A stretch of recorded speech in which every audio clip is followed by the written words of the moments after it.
Friends, smart education academy की geography optional की class में आप सभी का स्वागत है। देखिए, आज की क्लास में हम लोग जो ज्योग्राफी ऑप्शनल से संबंधित करंट अफेयर है इसको डिस्कस करेंगे। और ये जो करंट अफेयर है इसका संबंध है जून 2022 से, क्योंकि आप लोगों की देखिए जो यूपी पीसीएस और यूपीएससी के मेंस एग्जामिनेशन है वो निकट में है। तो ऐसे में मैं चाहता हूँ कि ज्योग्राफी ऑप्शनल से संबंधित जितना भी करंट अफेयर है वो आपका अच्छे से तैयार हो जाए। तो चलिए आते हैं आज के पहले टॉपिक पे।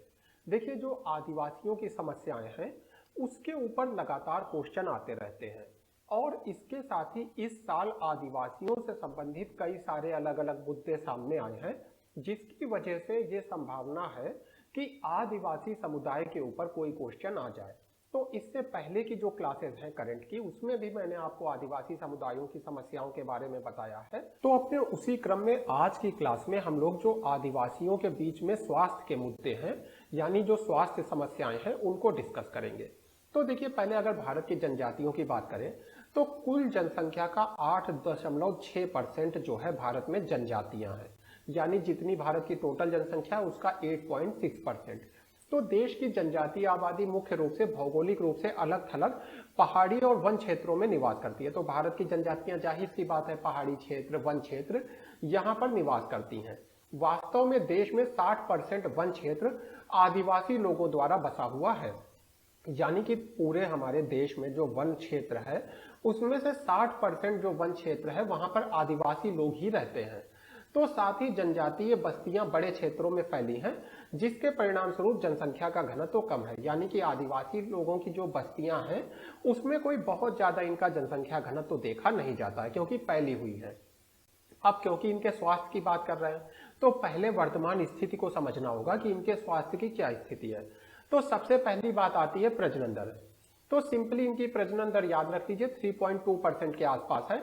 हाँ, अंडमान निकोबार वगैरह में ये काफी कम है, यानी कि अंडमान निकोबार वगैरह में इनकी जनसंख्या में नकारात्मक वृद्धि देखी जा रही है, इनकी जनसंख्या कम हो रही है आदिवासी समुदायों की। इसके अलावा फिर बाकी के भारत में इनकी प्रजनन दर यानी टीएफआर सामान्य है, 3.2% के पास में है। फिर देखिए आता है जीवन प्रत्याशा। तो जो जनजातीय आबादी है इसकी जीवन प्रत्याशा कम है, 63.9 वर्ष, जबकि बाकी के भारत में जो जीवन प्रत्याशा देखी जाती है वो 67 वर्ष है। एक व्यक्ति औसत कितने समय तक जीवित रह सकता है? 67 साल तक। लेकिन जनजातीय आबादी के संबंध में ये केवल 63.9 वर्ष है। तो यानी स्थिति खराब है। कारण क्या हो सकते हैं इसके? जैसे कि सिकल सेल एनीमिया हो गया, थैलेसीमिया हो गया, इस तरह की जो आनुवंशिक बीमारियां हैं इसकी वजह से शायद इनमें जो जीवन प्रत्याशा है वो काफी कम है। और देखिए, आदिवासी महिलाओं की जीवन प्रत्याशा फिर भी सही है, आदिवासी पुरुषों की जीवन प्रत्याशा काफी कम है। इसके अलावा जो आधुनिक रोग हैं वो भी समस्या का कारण है। जैसे कि अब देखिए, भूमि अलगाव होता है, आप जानते हैं कि कहीं पे बांध पड़ा, अब जब ये बांध बनाया जाता है तो यहाँ के जो आदिवासी समुदाय हैं उनको विस्थापन करना पड़ता है। तो इस विस्थापन की वजह से क्या होता है, यहाँ पे जो महिलाएं हैं उनको वैश्यावृत्ति जैसे कामों के लिए मजबूर होना पड़ता है और फिर उनको एड्स जैसे जो रोग हैं वो लग जाते हैं। तो ये भी एक बड़ा कारण है यहाँ पर जीवन प्रत्याशा कम होने का। इसके साथ ही यहाँ पर उच्च रक्तचाप जैसे गैर संचारी रोग भी देखे जा रहे हैं। अब देखिए, पहले आदिवासियों का जीवन कैसा था? बहुत ज्यादा गतिशील था, कामकाजी था। अब आधुनिक समय में क्या है, तंबाकू है, शराब है, ये चीजें आदिवासी समुदायों के बीच में प्रचलित हो गई हैं। और दूसरी तरफ क्या समस्या आ रही है कि जो इनका जीवन था, जो गतिशील था, जिसमें ये काम धंधे करते थे, वो गतिहीन हो गया है। तो फिर इससे संबंधित जो हाई ब्लड प्रेशर जैसे रोग हैं वो इनको लग रहे हैं। फिर नशीली दवाओं की लत है, ये भी एक समस्या है। और संचारी रोग भी इनको परेशान कर रहे हैं। जैसे कि आदिवासी समुदाय जो है राष्ट्रीय आबादी का केवल 8.6% है, ये फैक्ट आपको रट जाना चाहिए। लेकिन अगर मलेरिया की बात करें तो पूरे देश में जो मलेरिया के मामले हैं उसमें से 30% मामले केवल आदिवासी समुदायों के बीच में देखे जाते हैं। यानी 8.6% जनसंख्या को 30% जो मलेरिया के मामले हैं उसका सामना करना पड़ता है। फिर देखिए पोषण संबंधी भी रोग इनमें देखे जाते हैं, जैसे कि जो चाइल्ड स्टंटिंग होती है, कम वजन होना, वेस्टिंग होना, ये सारी समस्याएं, कुपोषण है, ये सारी समस्याएं आदिवासी समुदायों में देखी जा रही हैं, जिसकी वजह से यहाँ पर बच्चों का पर्याप्त विकास नहीं हो पाता। तो हम लोगों ने समझ लिया स्वास्थ्य संबंधी समस्याएं हैं। अब देखिए बात आती है कि इसके पीछे कारण क्या है, स्वास्थ्य संबंधी जो समस्याएं हैं कारण क्या है। पहली चीज हो गई भौगोलिक अलगाव, जहां पर ये रहते हैं वो बहुत दूर के स्थान है, वहां पर कोई पानी की सुविधा पहुंचाना, शिक्षा, आय, ये सारी सुविधाएं पहुंचाना बहुत कठिन है। स्वास्थ्य सेवाएं आसानी से नहीं पहुंचती हैं, खाद्य पदार्थ उतने ज्यादा उपलब्ध नहीं है। इसके साथ ही देखिए पारंपरिक खेती में व्यवधान आया, यानी जिस तरह से ये झूम खेती करते थे अब वो झूम खेती बंद करा दी गई है। नए वन नियम वगैरह के तहत जो हम लोग जिसको कहते हैं स्थानांतरित कृषि, अब इसकी जगह पे जो पीडीएस प्रणाली है, बाजार प्रणाली है, इसके द्वारा इन लोगों को भोजन उपलब्ध होता है। तो ऐसे में उर्वरक है, कीटनाशक है, इसके संपर्क में भी आई है आदिवासी समुदाय, और जिसकी वजह से क्या है, इनके ये जो आहार है उसमें परिवर्तन आया है। इसके साथ ही देखिए जो शारीरिक गतिविधि है उसका अभाव हो गया है, और जैसा कि मैंने बताया ये जो जिस तरह के भोजन को लेते थे उसमें भी परिवर्तन आया है, यानी इनका जो खाद्य संबंधी पैटर्न था वो पैटर्न भी चेंज हुआ है। ये सारे कारण है जिसकी वजह से आदिवासी समुदायों की जो स्वास्थ्य संबंधी समस्याएं हैं वो बढ़ती जा रही हैं। अब इसके लिए देखिए क्वेश्चन आता है कि करना क्या पड़ेगा। तो आधुनिक स्वास्थ्य देखभाल तक पहुंच करवाइए, यानी कि जैसे कि मोबाइल क्लिनिक है, टेलीमेडिसिन सुविधाएं हैं, या फिर स्वास्थ्य शिविर हैं, इस सब के द्वारा आपको इन लोगों को स्वास्थ्य सुविधाएं प्रोवाइड करना पड़ेंगी। इनका क्षमता निर्माण करना होगा, यानी स्वास्थ्य कर्मियों को प्रशिक्षित करना होगा, जिससे कि वो जनजातियों की जो सामाजिक और सांस्कृतिक पृष्ठभूमि है उसके ऊपर विचार कर सके और उनकी जरूरतों के हिसाब से काम कर सके। यानी कि जो संस्कृति है आदिवासियों की, जो समाज है, उसको समझते हुए और फिर उस हिसाब से आदिवासियों के लिए स्वास्थ्य संबंधी उपाय किए जा सके। इसके लिए हमें अपने स्वास्थ्य कर्मियों को ट्रेंड करना होगा। एक सामूहिक दृष्टिकोण की आवश्यकता है, जिसमें सरकार है, एनजीओ है, ये सारे मिल करके आदिवासियों के स्वास्थ्य संबंधी जो समस्याएं हैं उसको दूर करने का प्रयास करें, और इसमें जो है आदिवासी नेताओं को भी शामिल किया जाए इस सामूहिक दृष्टिकोण में, क्योंकि जो आदिवासी समुदाय हैं वो अपने नेताओं की बात पे सबसे ज्यादा भरोसा कर सकेंगे। अब देखिए एक अगला जो बहुत इंपॉर्टेंट टॉपिक आता है वो है हीट वेव। इसको आप ध्यान से समझिए जो बातें मैं आपको बता रहा हूं, क्योंकि ये बहुत ज्यादा इंपॉर्टेंट है। देखिए हीट वेव क्या होता है, अगर आपसे क्वेश्चन पूछ दिया जाता है तो बनाकर मत लिख के आइएगा, जो बता रहा हूं यही परिभाषा लिख के आइए। क्या होता है, जब अधिकतम तापमान सामान्य से 4.5 डिग्री सेल्सियस या अधिक होता है और ऐसा कई दिनों तक रहता है।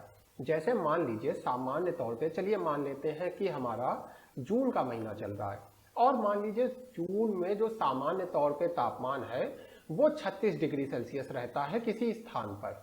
अब क्या है, ये देखा जा रहा है, यहाँ पर आमतौर पे कितना रहता था, 36, लेकिन यहाँ पर क्या देखा जा रहा है, तापमान 4.5 डिग्री सेल्सियस अधिक है।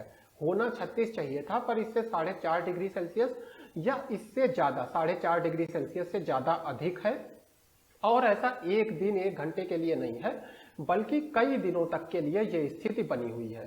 तो इसको हम लोग क्या कहेंगे, हीट वेव कहेंगे। तो तीव्र गर्मी और बढ़ते तापमान दुनिया भर में ग्लोबल वार्मिंग में वृद्धि की ओर इशारा करते हैं। तो जाहिर सी बात है ये ग्लोबल वार्मिंग का परिणाम है, और हीट वेव की परिभाषा मैं फिर से एक बार कह रहा हूं, आपको याद हो जाना चाहिए। हीट वेव मनुष्यों के साथ साथ अन्य जीवों के लिए भी घातक है और जोखिम को बढ़ा रही है, यानी कि जो भी जीव है पृथ्वी पे सबके लिए हीट वेव जो है घातक है।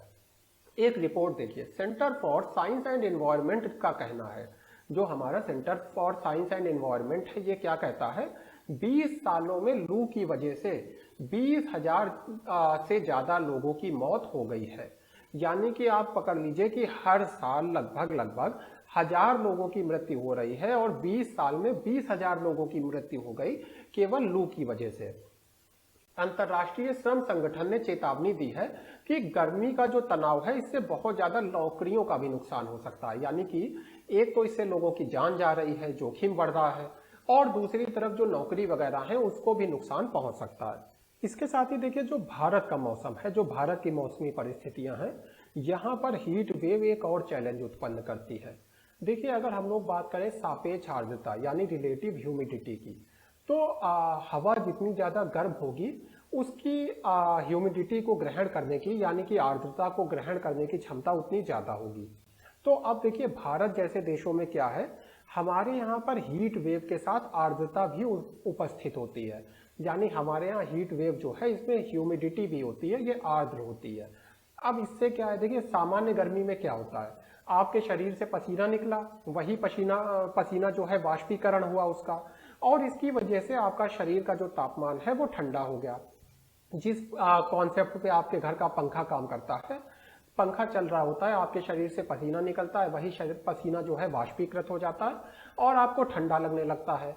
लेकिन जब उच्च सापेक्ष आर्द्रता होगी तो इससे क्या होगा कि पसीना वाष्पित नहीं हो पाएगा, यानी कि आपका जो पसीना है उसका वाष्पीकरण नहीं हो पाएगा, जिसकी वजह से आपको असुविधा महसूस होगी, पसीना तंत्र सही से काम नहीं कर पाएगा। इसके साथ ही फिर जाहिर सी बात है, देखिए अगर ज़्यादा हीट वेव होगी तो ज़्यादा से ज़्यादा लोग फिर एयर कंडीशनिंग वगैरह का इस्तेमाल करेंगे, बिजली की खपत बढ़ेगी। और इसके साथ ही क्योंकि एसी बढ़ रहा है तो एक अनुमान है कि बिजली की जरूरत आने वाले समय में काफी बढ़ जाएगी। 2032 तक बिजली की आवश्यकता में 7 गुना वृद्धि हो जाएगी। इसके साथ ही देखिए जो शहर में रहने वाले गरीब लोग हैं, जाहिर सी बात है उन पर ज्यादा प्रभाव पड़ेगा, क्योंकि वो एसी जैसी सुविधाओं को अफोर्ड नहीं कर सकते हैं।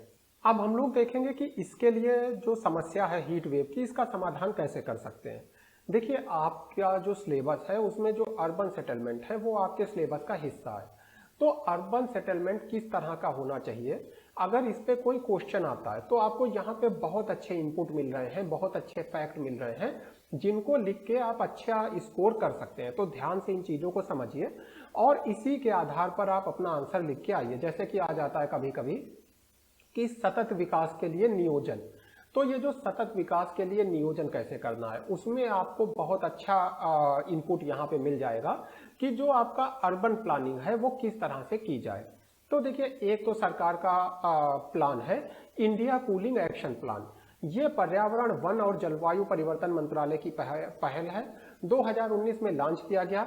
ये योजना 2037-38 तक देश की कूलिंग डिमांड को 20-25% तक कम करने और कूलिंग एनर्जी की आवश्यकता को 25 से 40% तक कम करने का प्रयास करती है। यानी कूलिंग डिमांड कम हो जाए, जो एसी की डिमांड है वो कम हो जाए, और इसके साथ ही जो कूलिंग एनर्जी है, जो यानी कि कूलिंग करने में जो एनर्जी खर्च हो रही है अलग अलग रूप से रेफ्रिजरेटर वगैरह में, उसमें भी 25 से 40% तक की कमी आए, इसका लक्ष्य करती है हमारी ये इंडिया कूलिंग एक्शन प्लान। इसके साथ ही बिल्डिंग प्लान बनाए जा सकते हैं। इमारतों के निर्माण से जुड़े मौजूदा नियमों में इको निवास संहिता 2018 जो आवासीय भवनों के लिए ऊर्जा दक्षता बिल्डिंग कोड है। अब देखिए ये क्या है, इको निवास संहिता 2018 जो है ये बताती है कि किस तरह के मकान बनाए जाएं जिससे आप कम से कम ऊर्जा का उपयोग करें, यानी कि ऐसा मकान बनाइए जिसमें ज्यादा ऊर्जा की आवश्यकता ना हो। तो इसमें देखिए, और इसमें नेशनल बिल्डिंग कोड 2016 भी शामिल है। तो जो बिल्डिंग प्लान है इसमें दो चीजें देख ली, इको निवास संहिता जो कि बताती है किस तरह के घर बनाए जाएं कि ऊर्जा दक्षता बढ़े, और इसके साथ ही नेशनल बिल्डिंग कोड, दोनों चीजें इसमें शामिल हैं। ये दोनों ही प्रावधान सामग्री अभिविन्यास, वेंटिलेशन कैसा हो, डे लाइटिंग की व्यवस्था कैसे की जाए, इन सारी चीजों के ऊपर कह लीजिए कि निर्देशन करते हैं। फिर डिजाइनों में बदलाव किया जा सकता है, जिस तरह की बिल्डिंग वगैरह भी बन रही हैं, अभी जिस तरह की बिल्डिंग बनाई जाती है उसके डिजाइन में बदलाव किया जा सकता है, जिससे कि जो थर्मल कंफर्ट है वो बढ़ेगा, यानी कि जो ऊष्मा बिल्डिंग के अंदर बहुत ज्यादा हो जाती है, जो तापमान बढ़ जाता है वो कम हो जाएगा अगर सही तरीके से बिल्डिंग बनाई जाए।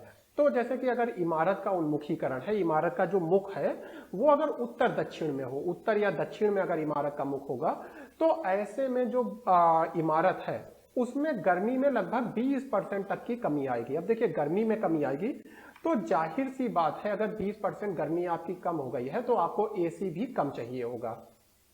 निर्माण सामग्री में सुधार किया जा सकता है।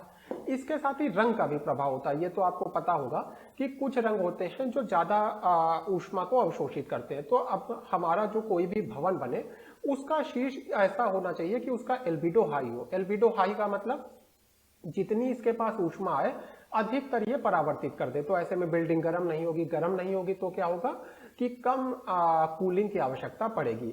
तो हरी छत है, सफेद छत है, रोपड़ है, ये सारी चीजों का इस्तेमाल करके इस चीज को प्राप्त किया जा सकता है कि एल्बिडो को हाई किया जा सकता है। फिर देखिए भवन योजना किस तरह की है, ये भी इंपॉर्टेंट होता है, यानी कि बिल्डिंग के अंदर लाइट जाने की व्यवस्था कैसी है, इमारतें क्या बहुत पास पास तो नहीं है जिसकी वजह से उनमें हवा ना पहुंच पाए। तो इस तरह से भवन योजना भी सही होना चाहिए। स्थानीय सामग्री का उपयोग किया जा सकता है, जैसे कि मिट्टी, बांस इत्यादि का उपयोग किया जा सकता है। लेकिन ये ध्यान रखना होगा अगर कहीं पे भूकंप आने की समस्या है, संभावना है, तो वहां पर उस तरह के मटेरियल का यूज किया जाए। लेकिन फिर भी स्थानीय सामग्री का उपयोग किया जा सकता है जिसकी मदद से बिल्डिंग में गर्मी कम होगी। तो कुल मिला के हमें आधुनिक और पारंपरिक का मिश्रण बनाना होगा, यानी कि मजबूती भी हो, भूकंप जैसी समस्याओं से लड़ने की मजबूती भी हो, और साथ में थर्मल कंफर्ट भी हो, यानी कि बिल्डिंग उतनी ज्यादा गर्म भी ना हो। तो ये हम लोगों ने देखा हीट वेव की समस्या, उसका शहरों के ऊपर प्रभाव और उसका समाधान। फिर देखिए इसके बाद भारत में जो डेयरी उद्योग की स्थिति है, इसके ऊपर एक आर्टिकल है। अब देखिए ये आर्टिकल पूरी तरह से याद करने वाला है, इसमें कुछ समझाने का नहीं है, तो इसकी जिम्मेदारी मैं आपके ऊपर छोड़ता हूं कि आप इसको पूरा पढ़िए। इसका जो पीडीएफ है हमारी वेबसाइट के ऊपर अवेलेबल रहेगा, वहां पर आप जाकर के इसको डाउनलोड कर सकते हैं। कमेंट बॉक्स में लिंक मिल जाएगा, क्लिक करिए लिंक के ऊपर, पीडीएफ डाउनलोड करिए और इस आर्टिकल को आप पढ़ सकते हैं। फिर देखिए कुछ छोटी छोटी न्यूज़ हैं जिसके ऊपर मैं आपसे डिस्कशन करूंगा। जैसे कि देखिए यहाँ पर ये आपका डेयरी से संबंधित जो टॉपिक है वो समाप्त होता है। इसके बाद एक न्यूज़ है कि ग्रीन ओपन एक्सेस जो है, अब इसमें थोड़ा सा परिवर्तन किया गया है। मैं पहले आपको समझा देता हूँ, अदरवाइज आपके ऊपर से निकल जाएगा। देखिए ग्रीन ओपन एक्सेस क्या है। एक देखिए कंपनी है मान लीजिए जिसको हरित ऊर्जा की आवश्यकता है, ग्रीन एनर्जी की आवश्यकता है। तो ये मिनिमम कितनी एनर्जी की डिमांड कर सकती है एक ग्रिड से। पहले था ये 1 मेगावाट की, मिनिमम अगर आपकी 1 मेगावाट की डिमांड है तो ये एनर्जी आपको काफी सस्ते रेट पे मिल जाती थी। अब क्या है, उसको कम करके 100 किलोवाट कर दिया गया है, जिससे कि जो छोटी इंडस्ट्री है वो भी इस सस्ती हरित ऊर्जा का लाभ ले सकें और इससे जो रिन्यूएबल पावर है उसको उसकी डिमांड भी बढ़ेगी। फिर एक चीज आ जाती है, देखिए ये सब जो छोटी न्यूज होती है आप कैसे इसका उपयोग करेंगे। मान लीजिए आ गया कि भारत सरकार हरित ऊर्जा को प्रमोट करने के लिए क्या कदम उठा रही है, या हरित ऊर्जा को प्रमोट करने के लिए भारत में क्या कुछ किया जाना चाहिए। वहां पर आप तुरंत इसका जिक्र कर सकते हैं, चाहे वैश्विक संदर्भों में प्रश्न हो, चाहे केवल भारत के संदर्भों में हो। फिर एक निर्यात पोर्टल आ गया, इसकी शुरुआत हमारे प्रधानमंत्री जी ने की है। कारण क्या है कि भारत का होने वाला जितना भी निर्यात है उससे संबंधित समस्त जानकारी इस पोर्टल में रहेगी। तो भारत का व्यापार बढ़ाने के लिए, भारत का निर्यात बढ़ाने के लिए क्या कदम उठाए गए हैं, भारत का जो आर्थिक लाभ है उसको बढ़ाने के लिए, भारत की जीडीपी में ग्रोथ को बढ़ाने के लिए क्या कदम उठाए गए, ऐसे सभी तरह के क्वेश्चन में निर्यात पोर्टल को आप लिखकर आइए। इसके साथ ही दिल्ली में राष्ट्रीय जनजातीय अनुसंधान संस्थान कहाँ पे देखिए, दिल्ली में है राष्ट्रीय जनजातीय अनुसंधान संस्थान। उद्घाटन किसने किया, हमारे गृह मंत्री जी हैं जो अमित शाह जी, उन्होंने 7 जून 2022 को इसका उद्घाटन किया। अब इसका प्रमुख काम क्या होगा, जनजातियों से संबंधित जो शैक्षिक अनुसंधान होते हैं, इनसे संबंधित जो अलग अलग तरह के शोध के काम होते हैं, इनकी संस्कृति के अध्ययन होते हैं, जनजातियों की शिक्षा की व्यवस्था है, इस तरह के कई सारे काम इस संस्थान के द्वारा किए जाएंगे। अब देखिए मैं बहुत ज्यादा डिटेल में क्यों नहीं जा रहा हूं, आप ज्योग्राफी ऑप्शनल पढ़ रहे हैं, आपसे इस संस्थान के बारे में नहीं पूछा जाएगा। ये पूछा जाएगा कि जनजातियों के विकास के लिए भारत सरकार ने क्या कदम उठाए हैं। अब ऐसे में मैंने पिछली क्लासेस में आपको कुछ कदम पढ़ाए हैं। एक कदम ये भी हो गया कि जनजातीय अनुसंधान संस्थान की स्थापना की गई है, और इसके 1-2 कार्य बता दीजिए कि ये शैक्षिक, विधायी और कार्यकारी क्षेत्रों में जनजातीय चिंताओं, मामलों और मुद्दों का एक प्रमुख केंद्र बन जाएगा। तो ये इसके काम हो गए। इससे क्या होगा, आप जो अपना आंसर लिखेंगे वो करंट से लिंक हो जाएगा।